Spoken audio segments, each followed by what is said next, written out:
Morning students. We have read chapter 1 and 2 in our previous online session. By leaving chapter 3, let's start from the chapter 4.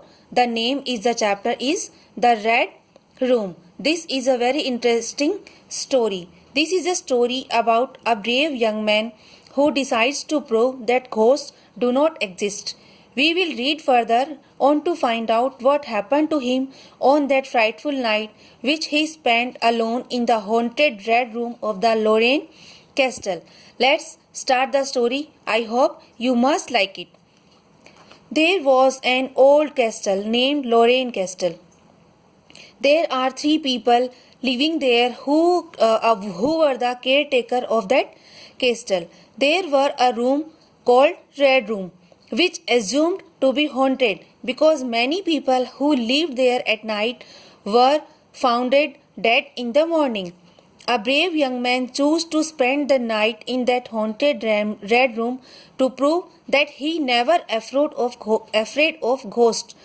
3 custodians who have custody of that castle warned him not to be stay there, but in spite of all warning, he decided to begin his night's vigil, awake himself during all night to keep watch. No one of the custodians went him to showing the way of that room, so the narrator had to find out the way himself. Initially confident, he becomes increasingly uneasy in the room. He attempts to conquer his fear by lighting candles, but in the draughty big room, the lighted candles cannot enough means. After lighting the candles, still there is darkness. He drew away all the curtains to make sure nobody hid behind them.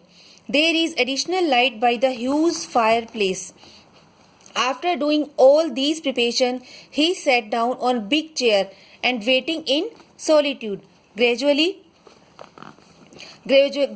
he becomes increasingly conscious of the shadows dancing across the room. What happens next? There is a sensation of something feels. Suddenly, at midnight, 2 candles blew out. He dashed to relight them.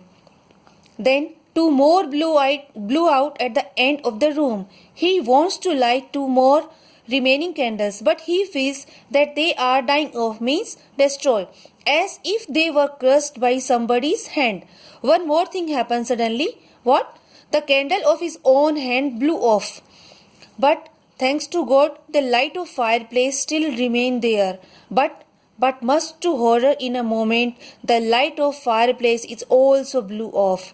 Now there is darkness over there, and he is not able to bear it any longer. He ran across the rooms towards the door to get out from there. He found the door, but he tripped over, first in his chair and then the bed. After trying much to escape from there, at last he felt being hit by somebody and then falling into deep sleep.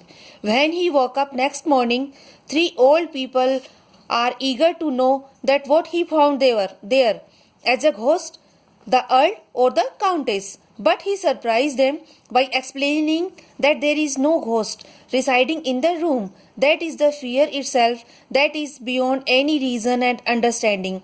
It is the fear that haunts the imagination of man and increases the doubt of even the simplest thing. Okay, students, what do you understand by the story? Is in that room, that is the room is haunted or not? No, that room is not haunted by ghosts. That is haunted by fear itself. Okay, students, I think you must like the story. Of course, you like. Now, do the word meaning and question number 2, 3, 4 yourself. The word meaning will be done in your English reader notebook. Question number 2, 3 and 4. 4 will be done in book only, and try to find out answers of all these questions yourself. Okay.